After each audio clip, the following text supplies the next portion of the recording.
Hello students. कल हमने monetary economics शुरू किया और हमने मॉनेटरी इकोनॉमिक्स के बेसिक्स देखे। क्या क्या चीज़ें हम यहाँ डिस्कस करेंगे। Inflation, money supply, monetary policy, central bank, ये सब चीज़ें हम इसमें देखेंगे। ठीक है। और फिर हमने देखा कि हम इस पेपर में कैसे जाएंगे। इन्फ्लेशन, उसके बाद मनी सप्लाई, फिर मॉनेटरी पॉलिसी, आरबीआई। उसके बाद हमने इन्फ्लेशन को देखा। इन्फ्लेशन क्या होती है। Persistent rise in general price level, general price level को समझा। सीपीआई को ही इन्फ्लेशन कहते हैं। डब्ल्यूपीआई क्या होता है और इसके इफ़ेक्ट्स क्या है। ठीक है। और इसकी इफ़ेक्ट्स क्या है। पहला, डोमेस्टिक करेंसी का वैल्यू कम होता है, परचेजिंग पावर कम होता है और डिमांड कम होती है। यहाँ तक आपने देखा होगा। ठीक है। उसके बाद हमने देखा कैसे इन्फ्लेशन होती है और इसकी इफ़ेक्ट्स क्या क्या पड़ते हैं इकॉनमी पे। और जनरली हम देखते हैं कि inflation encourages producer as producer tends to produce more, and inflation discourages consumer as consumer tends to purchase less। ठीक है। तो प्रोड्यूसर और कंज्यूमर कैसे रिएक्ट करते हैं इन्फ्लेशन पे, वो हमने देखा। उसके बाद हमने देखा कि इन्फ्लेशन एक हद से ज़्यादा भी बुरी है और इन्फ्लेशन अगर कम हो तो वो भी इकॉनमी के लिए ठीक नहीं है। वो कैसे हमने देखा, वो यहाँ पे हमने देखा। और इसी प्रॉब्लम का सल्यूशन निकालने के लिए हम क्या करते हैं, इन्फ्लेशन टारगेटिंग को अपनाते हैं। इन्फ्लेशन को एक स्पेसिफिक ब्रैकेट में रखते हैं, जो कि इंडिया ने 2016 में शुरू किया। और इस इन्फ्लेशन टारगेटिंग को कौन करता है, एक अथॉरिटी मॉनेटरी पॉलिसी डिज़ाइन करती है, जिसको हम आरबीआई कहते हैं। उसके बाद हमने इन्फ्लेशन को समझा। इन्फ्लेशन का काउंटरएक्शन डिसइन्फ्लेशन है। और डिफ्लेशन को समझा, और डिफ्लेशन का काउंटरएक्शन री इन्फ्लेशन है। ठीक है। अब आज हम इसी चीज़ को थोड़ा रिपीट करते हैं यहाँ पे कि जो ये इन्फ्लेशन और डिफ्लेशन है, ये अपने आप होते हैं। ठीक है। इसमें किसी मॉनेटरी अथॉरिटी का हाथ नहीं होता। आरबीआई इन्फ्लेशन नहीं करा सकती। ठीक है। वो री इन्फ्लेशन करा सकती है। ठीक है। ये दोनों चीज़ें मार्केट फोर्स पे डिपेंड होती है। ठीक है। अगर हम इन्फ्लेशन और डिफ्लेशन की बात करें, ये ऑकर होते हैं बिकॉज ऑफ मार्केट फोर्सेस। और जो ये डिसइन्फ्लेशन और री इन्फ्लेशन है, ये होते हैं डेलिब्रेट एक्शन। यानी ये डेलिब्रेटली कौन कराता है, आरबीआई डेलिब्रेटली ये एक्शन करता है ताकि इन्फ्लेशन और डिफ्लेशन जैसी कंडीशंस को हम टैकल कर पाए। ठीक है।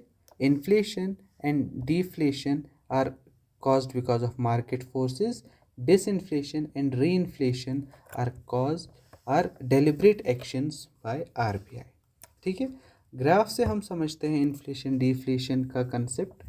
ठीक है। जैसे ही हम यहाँ पे देखें, धीरे धीरे यहाँ पे अगर हम वाई एक्सीस की तरफ जाए तो वाई एक्सीस पे हम लेते हैं जनरल प्राइस लेवल परसेंटेज में। ठीक है। यहाँ पे क्या होता है, धीरे धीरे प्राइस राइज होना शुरू होता है बिकॉज ऑफ मार्केट फोर्सेस। ठीक है। यहाँ प्राइस बढ़ रहा है। ठीक है। इसमें किसी का हाथ नहीं है, जस्ट डिमांड सप्लाई का खेल है। डिमांड सप्लाई का खेल है तो धीरे धीरे इन्फ्लेशन बढ़ती जा रही है। ठीक है। एक पॉइंट पे जाके जब वो बुरा इम्पैक्ट डालती है इकॉनमी पे, तो तब एंट्री होती है सेंट्रल बैंक की, या जिसको हम कहते हैं आरबीआई। और आरबीआई एक डेलिब्रेट एक्शन करता है डिसइन्फ्लेशन। डिसइन्फ्लेशन क्या करता है, रेट्स को इंक्रीज करता है।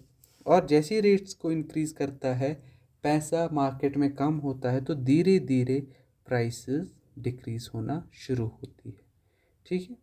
और जैसी प्राइसेस धीरे धीरे डिक्रीज होना शुरू होती है, उसके बाद फिर से जब मार्केट फोर्सेस डिमांड सप्लाई का खेल हो जाता है, तो प्राइसेस थोड़े ज़्यादा ही कम होते हैं, जिसको हम डिफ्लेशन कहते हैं।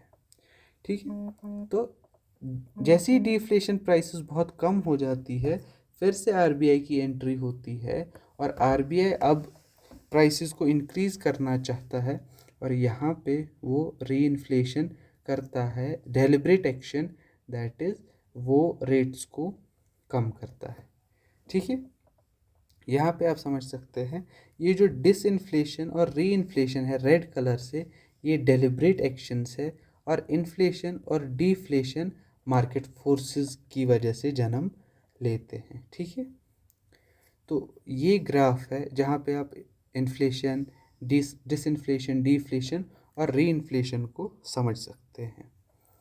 ठीक है, तो मुझे लगता है अगर आपको ये चीज़ें समझ आ गई, इन्फ्लेशन क्या होता है, डिसइन्फ्लेशन क्या होता है, डिफ्लेशन क्या होता है और री इन्फ्लेशन क्या होता है, और जनरल इन्फ्लेशन क्या होता है, अगर आपको ये चार चीज़ें समझ आ गई या ये चार वर्ड्स आपको ध्यान में आ गए, तो मुझे लगता है जो इन्फ्लेशन का टॉपिक है हमारा क्लियर हो गया है।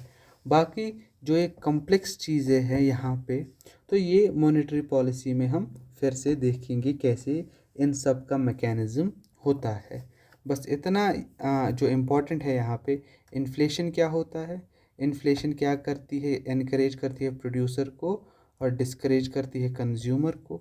ये डिसइन्फ्लेशन क्या होता है, री इन्फ्लेशन क्या होता है, अगर आप ये समझ गए तो यहाँ तक हमारा काम हो गया।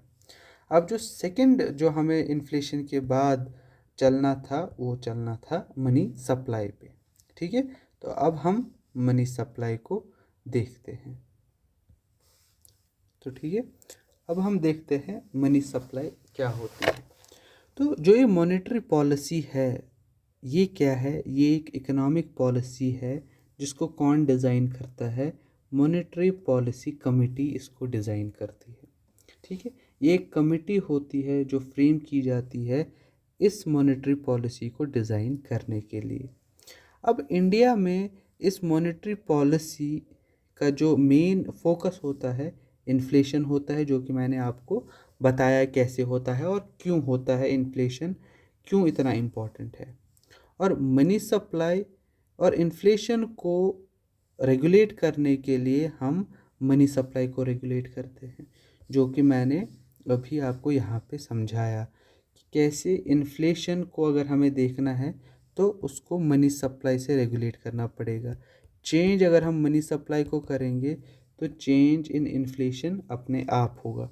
तो अगर हम मनी सप्लाई को ले फोकस में ले ले तो इन्फ्लेशन खुद ब खुद हो जाएगी। तो अब हम मनी सप्लाई को समझते हैं, क्योंकि इन्फ्लेशन हमने थोड़ा बहुत वर्ड्स जो टर्मिनोलॉजी है वो समझ ली है।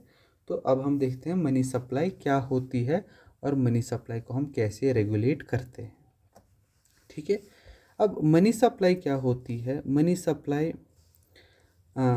हम देखते हैं, इसकी डेफिनेशन आगे लिखी हुई है मनी सप्लाई क्या होती है। लेकिन जो मॉनेटरी एग्रीगेट्स है जिनकी वजह से हम इसको रेगुलेट करते हैं, मनी सप्लाई को रेगुलेट करने के लिए हमारे पास 5 टूल्स है, जिसमें पहला है M0, M1, M2, M3 और M4। ये सब क्या है ये हम अभी डिस्कस करेंगे। ठीक है, अभी हम इतना समझते हैं कि इन्फ्लेशन एक मेन फोकस होता है मॉनेटरी पॉलिसी का। इन्फ्लेशन को रेगुलेट करने के लिए हम मनी सप्लाई को रेगुलेट करते हैं।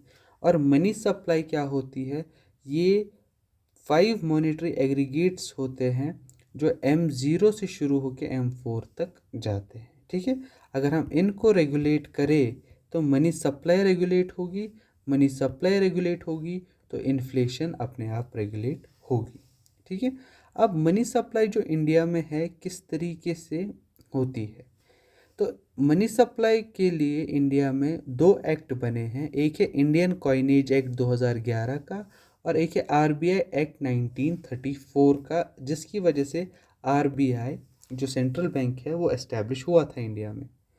तो इंडियन कॉइनेज एक्ट 2011 कहता है कि फाइनेंस मिनिस्ट्री जो है वो क्या करेगी, इशू करेगी कॉइन्स को और 1 रुपये के नोट को। ठीक है, अगर आप कॉइन को देखते हैं जो आपके हाथ में होता है या 1 रुपये के नोट को, तो वो कौन करेगा, फाइनेंस मिनिस्ट्री करेगा।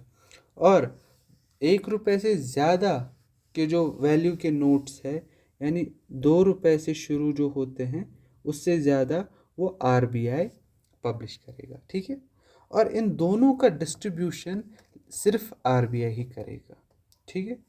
तो इंडियन कॉइनेज एक्ट 2011 और आरबीआई एक्ट 1934 से हम मनी सप्लाई ऑफ इंडिया को देख सकते हैं। इन दोनों को डिस्ट्रीब्यूट कैसे किया जाता है? आरबीआई के पास जैसे ही स्टॉक ऑफ मनी आ जाता है, ठीक है, वो मनी सप्लाई करता है, ठीक है, मॉनेटरी पॉलिसी फ्रेम करता है, फॉरेक्स में कुछ पैसे रखता है, गवर्नमेंट सिक्योरिटीज़ में रखता है, मार्केट्स में देता है, बैंकिंग सेक्टर में, और कुछ नॉन बैंकिंग फाइनेंशियल इंस्टीट्यूशन जिनको हम एनबीएफआई कहते हैं, ठीक है। इन तरीके से ये रेगुलेट करती है, डिस्ट्रीब्यूट करती है मनी सप्लाई को, चाहे वो कॉइन्स हो, 1 रुपये का नोट हो, या उससे ज़्यादा के डिनोमिनेशन के वैल्यू हो, ठीक है।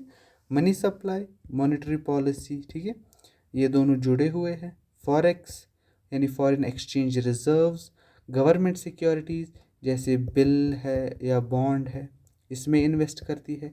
मार्केट जैसे मनी मार्केट और कैपिटल मार्केट, ठीक है। बैंकिंग सेक्टर जिसमें कमर्शियल बैंक्स आते हैं, कॉरपोरेट बैंक्स आते हैं, शेड्यूल्ड बैंक्स, अनशेड्यूल्ड बैंक्स, ठीक है, private sector, public sector banks, और कुछ नॉन बैंकिंग फाइनेंशियल इंस्टीट्यूशंस के ज़रिए इन सब के ज़रिए आरबीआई मनी सप्लाई को बांट देती है पूरे नेशन में, ठीक है। अब ये मनी सप्लाई होता क्या है, इसकी डेफिनेशन क्या है, वो समझते हैं यहाँ पे, ठीक है। अगर हम आरबीआई की बात करें, आरबीआई मनी सप्लाई को कैसे डिफाइन करता है? आरबीआई कहता है total stock of money supplied in the hands of public is termed as money supply. कि कितना स्टॉक ऑफ मनी है लोगों के हाथ में, उसको कहा जाता है मनी सप्लाई। या अगर हम इसी को दूसरे तरीके से देखें, it is the total quantity of money under various forms held by public at a point of time. ये इंपॉर्टेंट है, at a point of time, ठीक है, दो पॉइंट्स के बीच में नहीं। अगर हम कहें कि टी इज इक्वल टू 2016, तो इस टाइम पे 2016 में at a point of time कि किस महीने में, कौन सा मंथ और किस दिन में, किस पॉइंट ऑफ टाइम स्पेसिफिक करना पड़ता है कितनी क्वांटिटी ऑफ मनी है। वेरियस फॉर्म्स मतलब जैसे बैंक्स के पास कुछ पैसा होता है, बैंक्स में डिमांड डिपॉजिट होता है जो आप कभी भी अपनी मर्ज़ी से निकाल सकते हैं। फिक्स डिपॉजिट होता है जो एक टाइम पीरियड के लिए होता है, ठीक है। लोन्स होते हैं, ठीक है। ऐसी ऐसी चीज़ें जो बहुत तरीके की फॉर्म्स, या आपने बिल खरीद रखा है, आपने किसी बॉन्ड में इन्वेस्ट किया है, ठीक है, आपने कोई शेयर खरीदा है, तो मनी की क्या है, बहुत सारे फॉर्म्स हैं। तो ये क्या है, total quantity of money, total कितना पैसा है बहुत सारे फॉर्म्स में पब्लिक के पास at a point of time, ठीक है, उसको कहा जाता है मनी सप्लाई। अगर हम एग्जाम्पल ले, अगर ये एक इकॉनमी है, इस सर्कल के अंदर एक इकॉनमी है और मनी सप्लाई हो रही है, ठीक है। मनी सप्लाई क्या है कि लिक्विडेशन हो रहा है। अगर लिक्विडेशन ज़्यादा हो रहा है, यानी जो फॉर्म्स है, जैसे आपके पास बिल है, आपके पास बॉन्ड है, ये क्या है, एक पेपर है, आपने गवर्नमेंट को पैसा दिया और उन्होंने आपको एक पेपर दिया जिसको आप बिल कहते हैं और बॉन्ड कहते हैं। बिल है अगर वो लेस देन 1 ईयर है, ठीक है, लेस देन 1 ईयर उसकी मैच्योरिटी का पीरियड है, और बॉन्ड है अगर मोर देन 1 ईयर उसका मैच्योरिटी का डेट है। तो आपने गवर्नमेंट को पैसा दिया एज अ लोन, और उन्होंने आपको एक पेपर दिया, बिल दिया, बॉन्ड दिया, जितने टाइम के लिए आपने गवर्नमेंट को पैसा दिया, ठीक है। जब ये पैसा कन्वर्ट होता है मनी में, तो इसको कहते हैं लिक्विडेशन, ठीक है। बिल और बॉन्ड से जब आप कन्वर्ट करते हैं, हार्ड कैश में मनी लाते हैं, तो इसको कहते हैं लिक्विडेशन। तो अगर लिक्विडेशन एक इकॉनमी में ज़्यादा हो रहा है, ठीक है, तो तब क्या होगी, इन्फ्लेशन होगी फिर से। क्यों? क्योंकि बिल और बॉन्ड फिर से मनी सप्लाई को बढ़ाएंगे। अब आप बिल से कोई चीज़ खरीद तो नहीं सकते, ठीक है, आप उसको ट्रेड कर सकते हैं, लेकिन आप हार्ड कैश तो आपके पास है नहीं। लेकिन जब आपके पास हार्ड कैश है तो आप कुछ भी डिमांड कर सकते हैं। तो जैसे ही लिक्विडेशन ज़्यादा होगा, कन्वर्जन होगा डिफरेंट फॉर्म्स ऑफ मनी से हार्ड कैश में, तो उस वक्त इन्फ्लेशन होगा।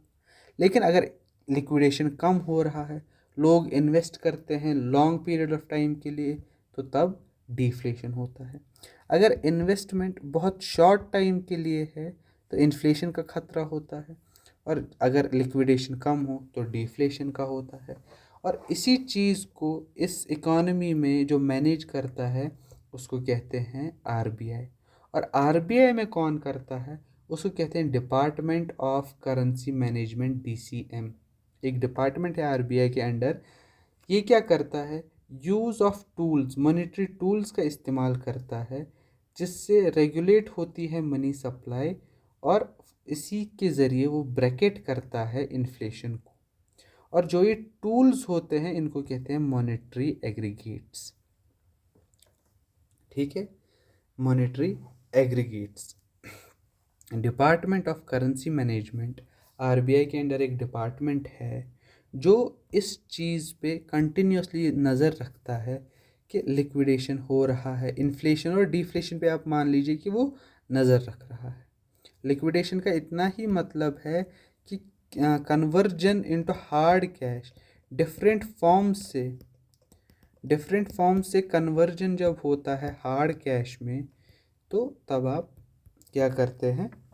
जैसे मैं एग्जांपल लूँ गोल्ड की, ठीक है, आपके पास गोल्ड पड़ा है, तो आप गोल्ड जब आपके पास पड़ा है तो आप उससे डिमांड नहीं कर सकते कमोडिटीज़ की, ठीक है।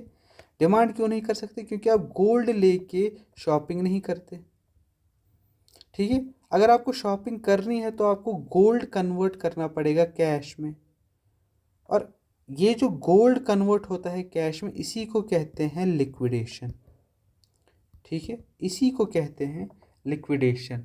कि अब किसी की, अब आपने सुना होगा लिक्विडिटी, अब किसी कमोडिटी की लिक्विडिटी ज़्यादा होती है, किसी की लिक्विडिटी कम होती है। इसका मतलब क्या होता है? लिक्विडिटी अगर हम कहें कि किसी चीज़ की कम है, तो कैसे है? जैसे हम कहें आपके पास लैंड एक एसेट है, तो आप लैंड लेके शॉपिंग पे तो नहीं जाएंगे कि मेरे पास ज़मीन है, आप मेरी ज़मीन रखी, उसके बदले आप मुझे ये, तो ऐसा तो चलेगा नहीं। तो आपको लैंड को सेल करना पड़ेगा, और इस लैंड को सेल करने के लिए आपको बायर कितनी आसानी से मिलेगा? आसानी से तो नहीं मिलेगा। तो जब आपको सेल करने में किसी एसेट को हार्ड कैश में, लिक्विडिटी कम होने का मतलब, अगर आपको किसी एसेट को कन्वर्ट करने में, किस में, मनी में मुश्किल होती है, तो उसकी लिक्विडिटी कम है। सिमिलरली लिक्विडिटी ज़्यादा होने का मतलब, अगर आपके पास गोल्ड है तो आप किसी के पास भी, जैसे कि गोल्ड है इसके बदले मुझे कैश दीजिए, वो आपको दे देगा, ठीक है। तो इसकी कन्वर्टिबिलिटी बहुत जल्दी है, आपको बायर गोल्ड का बहुत जल्दी मिलेगा जो आपको इसके बदले कैश देगा, तो इसकी लिक्विडिटी बहुत ज़्यादा है, ठीक है। तो लिक्विडेशन क्या कहते हैं? कि कितनी आसानी से, लिक्विडिटी का मतलब क्या है कि कितनी आसानी से आप किसी एसेट को कन्वर्ट कर सकते हैं हार्ड कैश में, ठीक है। और इस चीज़ पर भी नज़र रखता है आरबीआई, और इस चीज़ को भी वो रेगुलेट करता है। कैसे? मॉनेटरी टूल्स से। मॉनेटरी टूल्स का इफ़ेक्ट मनी सप्लाई पे होता है, और मनी सप्लाई डायरेक्टली इम्पैक्ट करती है इन्फ्लेशन को, ठीक है। यहाँ तक मुझे लगता है आपको मनी सप्लाई समझ में आ गया होगा। मनी सप्लाई क्या है? मनी सप्लाई है टोटल स्टॉक ऑफ मनी, ठीक है, या टोटल क्वांटिटी ऑफ मनी। एक इकोनॉमी में, जैसे अगर मैं एक छोटी एग्जांपल लूँ मनी सप्लाई की, तो ऐसे भी समझिए मनी सप्लाई क्या है कि आपके घर में कितना कैश है, कितनी मनी सप्लाइड है अंडर वेरियस फॉर्म्स, ठीक है। वेरियस फॉर्म्स मतलब एक घर में कैश भी होता है, ठीक है, एक घर में आपके पास लैंड भी होती है, एक घर में गोल्ड भी होता है। तो ये सब मिला के कितनी मनी सप्लाई है आपके यहाँ, कितनी, अब आपके पास लैंड है, आप उसको कन्वर्ट करके कैश में कन्वर्ट कर सकते हैं, गोल्ड को कैश में कन्वर्ट कर सकते हैं। तो ये टोटल क्वांटिटी ऑफ मनी आपके घर में कितना है उसको मनी सप्लाई कहेंगे। इसी तरह जब आप इसको बड़े लेवल पे देखें, कितना पैसा है किस में, एक इकॉनमी में जो मूव हो रहा है, तो उसको मनी सप्लाई कहेंगे। लेकिन ये ज़रूरी है कि at a point of time. क्यों? क्योंकि आज आपके घर में कैश हो सकता है, लेकिन कल आपके घर में कैश नहीं हो सकता। आज आपके घर में 1 लाख कैश है, लेकिन कल आपने खर्च कर दिया तो कल 50,000 ही कैश है। तो मनी सप्लाई ऊपर नीचे होती रहती है, इसीलिए at a point of time बोला जाता है इस मनी सप्लाई को। आप अगर इसको डिफाइन करेंगे तो ये डेफिनेशन एक्यूरेट है, total quantity of money under various form hold by public at a point of time. ठीक है, क्योंकि चेंज होता रहता है। ठीक है, अब ये मॉनेटरी एग्रीगेट्स जो मैंने अभी आपको बताया, M0, M1, M2, M3, M4, ये सब क्या है ये डिस्कस करते हैं, क्योंकि इन्हीं से हम मनी सप्लाई को मेजर करते हैं। मनी सप्लाई की डेफिनेशन आपको समझ में आ गई। अब इस मनी सप्लाई को हम मेजर कैसे करते हैं, वो इन टूल्स के ज़रिए करते हैं। ठीक है, अब मॉनेटरी एग्रीगेट्स हम 3 तरीके से देख सकते हैं। ठीक है, पहला है रिजर्व या हाई पावर्ड मनी। ठीक है, दूसरा है नैरो मनी, तीसरा है ब्रॉड मनी। ठीक है, इसमें M0 आता है, इसमें M1, M2, इसमें M3 और इसमें M4। अब यहाँ पे समझिए। ठीक है, ये रिजर्व या हाई पावर्ड मनी होता है, ये हाई पावर्ड मनी क्या होता है? हाई पावर्ड मनी का मतलब कैश। ठीक है, हाई पावर्ड मनी का मतलब टोटल कैश आपके पास कितना है। फॉर एग्ज़ाम्पल, आपके पास अभी 1 लाख कैश है। ठीक है, और आपके पास गोल्ड चेन है। ठीक है, तो अगर मैं आपको कहूँ कि बताइए आपके पास हाई पावर्ड मनी कितना है, तो आप कहेंगे मेरे पास हाई पावर्ड मनी 1 लाख है। सिर्फ हार्ड कैश करेंसी नोट्स आपके पास कितने हैं उसको हाई पावर्ड मनी कहते हैं, क्योंकि उसमें पावर ज़्यादा होती है। आपके पास फिर से यही 1 लाख है और गोल्ड है, तो पावर किसके पास है? इस 1 लाख के पास, क्योंकि आप अभी इस 1 लाख से गोल्ड भी खरीद सकते हैं, कुछ कुछ भी खरीद सकते हैं आप इस 1 लाख से। लेकिन ये गोल्ड है, इससे आप स्पेसिफिक चीज़ें ही खरीद पाएंगे। ठीक है, तो हाई पावर्ड मनी क्या होता है? हार्ड कैश, और इसी को RBI कहता है बेस मनी। और इसकी सबसे ज़्यादा लिक्विडिटी होती है। क्यों? क्योंकि हर कोई एसेट हाई पावर्ड मनी में कन्वर्ट होना चाहता है। आप गोल्ड को कन्वर्ट करना चाहते हैं मनी में, और जो ये मनी है वो खुद हाई पावर, तो इसकी लिक्विडिटी सबसे ज़्यादा है। ठीक है, आप कुछ भी कर सकते हैं इसके ज़रिए, कुछ भी खरीद सकते हैं, तो इसीलिए इसकी लिक्विडिटी बहुत ज़्यादा है। और इसका एग्रीगेट कौन है? M0। ये M0 क्या है वो हम अभी देखेंगे। इसके बाद नैरो मनी आता है। नैरो मनी मतलब अब इसका जो डोमेन है कम होने लगा। यहाँ पे आप M0 से कुछ भी खरीद सकते हैं, लेकिन जैसे आप नैरो मनी में आ जाते हैं इसका डोमेन कम हो जाता है। अगर आप M0 से इतनी कमोडिटीज़ खरीद सकते थे, किससे? M0 से। तो जैसे ही आप नैरो मनी पे आ गए तो कमोडिटीज़ कम हो गई। M1 और M2 यहाँ आता है, तो आप इतनी ही कमोडिटीज़ खरीद सकते हैं। इसके बाद आता है ब्रॉड मनी, और इसमें डोमेन और कम होता है, इसमें आप सिर्फ इतनी कमोडिटीज़ खरीद सकते हैं। ठीक है, तो अगर आप लिक्विडिटी का प्रेफरेंस देखें, ठीक है, कि लिक्विडिटी किस में ज़्यादा है किस में कम है, तो वो यहाँ पे देखिए M0, यहाँ M0, M1, M2, M3, M4। और अगर आप यहाँ देखें तो यहाँ पे डिक्रीजिंग ऑर्डर ऑफ लिक्विडिटी लिखा है नीचे की तरफ। ठीक है, इसका मतलब M0 सबसे ज़्यादा लिक्विडिटी है इसकी, और M4 की सबसे कम लिक्विडिटी। लिक्विडिटी का मतलब फिर से कोई एसेट कितनी जल्दी कन्वर्ट होता है गोल्ड में, सॉरी, कोई एसेट कितनी जल्दी कन्वर्ट होता है हार्ड कैश में, उसको कहा जाता है लिक्विडिटी। ओके, इसका मतलब M4 की जो कैपेसिटी है हार्ड कैश में कन्वर्ट होने की वो बहुत कम है, और M0 खुद हार्ड कैश है, तो उससे आप कुछ भी खरीद सकते हैं। तो ये M0, M1, M2, M3 ये सब चीज़ें क्या है, ज़रा उनको समझते हैं। ठीक है। M0 मैंने अभी आपको कहा ये हाई पावर्ड मनी है, यानी इसकी ताकत बहुत ज़्यादा है क्योंकि ये हार्ड कैश है। हार्ड कैश है तो इसकी लिक्विडिटी बहुत ज़्यादा है और RBI इसी को एज ए बेस मनी इस्तेमाल करता है। ठीक है। अब ये क्या है, it is the monetary base of an economy. Monetary base मतलब it comprises of currency available in the market at a given point of time। Currency, कितने करेंसी नोट्स है। फॉर एग्जांपल हमारे पास इस वक्त करेंसी नोट्स जो है ₹10, ₹20, ₹50, ₹100, ठीक है, 200, 500। तो इन सब का प्लस कॉइन्स, ठीक है, इन सब का ये सब कितने प्रेजेंट है एक इकॉनमी में, उसी को हम M0 कहते हैं और इसी M0 को हम मॉनेटरी बेस भी कहते हैं। It is the monetary base of an economy, and why it is monetary base of an economy? Because it comprises of currency available in the economy at a point of time। ठीक है। And M0 को हम अगर change करें, RBI directly impact करता है policy. ठीक है। अगर RBI को क्विक रिस्पॉन्स चाहिए तो वो M0 को चेंज करता है, जो कि वो आमतौर नहीं करता। बहुत रेयर केस होता है जब M0 को हम टारगेट करके पॉलिसी बनाए और चेंज, क्योंकि ये डायरेक्ट आपके जेब में इफेक्ट डालता है। ठीक है। अभी आपके पास 100 रुपये थे, RBI ने M0 पे चेंज किया तो आपके पैसे कम या ज़्यादा हो सकते हैं। तो ये M0 में आता क्या क्या है, ज़रा वो देखते हैं। ठीक है। M0 में आता है करेंसी इन सर्कुलेशन। ठीक है।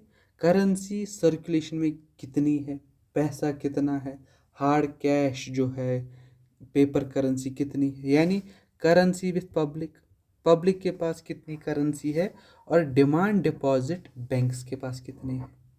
ठीक है। जैसे मैंने आपको कहा बैंक्स के पास क्या क्या होते हैं, डिमांड डिपॉजिट और टाइम डिपॉजिट। ठीक है। डिमांड डिपॉजिट जब आपकी मर्ज़ी हो तब आप इसको निकाल सकते हैं, आप डिमांड करेंगे तो आपको दे देंगे। टाइम डिपॉजिट में एक फ़िक्स टाइम के लिए आप बैंक के पास पैसा रखते हैं और उससे पहले आप वो निकाल नहीं सकते। ठीक है। तो लेकिन इसमें सिर्फ डिमांड डिपॉजिट्स आते हैं, टाइम डिपॉजिट्स नहीं। ठीक है। Currency with public and demand deposit with banks, इसको कहते हैं करेंसी इन सर्कुलेशन। दूसरा, बैंक्स डिपॉजिट विथ RBI। ठीक है। अब एक RBI है यहाँ पे, और यहाँ पे J&K बैंक है। ठीक है। यहाँ पे SBI है। ठीक है। पंजाब नेशनल बैंक है, HDFC बैंक है। तो ये बैंक्स क्या करते हैं, कुछ डिपॉजिट्स अपने RBI के पास रखते हैं। कैसे रखते हैं, किस फॉर्म में ये होते हैं, वो हम आगे मॉनेटरी पॉलिसी में डिस्कस करेंगे, जिसको हम CRR कहते हैं, कैश रिजर्व रेशो, आगे डिस्कस होगा, या वर्केबल कैश आगे डिस्कस होगा। बस यहाँ पे ये समझ लीजिए RBI के पास सारे बैंक कुछ ना कुछ डिपॉजिट्स रखते हैं जो कि इसमें आते हैं। ठीक है। And other deposits with RBI जैसे centre and state government securities and deposit of foreign banks. यहाँ पे समझिए RBI के पास पहला तो बैंक्स जो है हमारी कंट्री में, वो कुछ पैसा RBI के पास रखते हैं। दूसरा, सेंटर और स्टेट भी कुछ सिक्योरिटीज़ RBI के पास रखती है, जिसके लिए वो RBI से पैसे लेते हैं। तीसरा, RBI के पास फॉरेन बैंक्स भी रखते हैं। ठीक है। फॉरेन बैंक्स क्यों रखते हैं, फॉरेन बैंक्स इसलिए रखते हैं एज ए लोन वो RBI को देते हैं, और हमें पता है ट्रेड करने के लिए हमें फॉरेन करेंसी चाहिए, तो हम फॉरेन करेंसी मंगवाते हैं और उसके एक्सचेंज में हम उनको रेट ऑफ इंटरेस्ट देते हैं। ठीक है। तो वो हमारे पास डिपॉजिट्स रखते हैं, कौन, फॉरेन बैंक्स रखते हैं। ठीक है। ये सब चीज़ें M0 में रहती है। ठीक है। Currency with circulation, banks deposit with RBI and other deposit with RBI।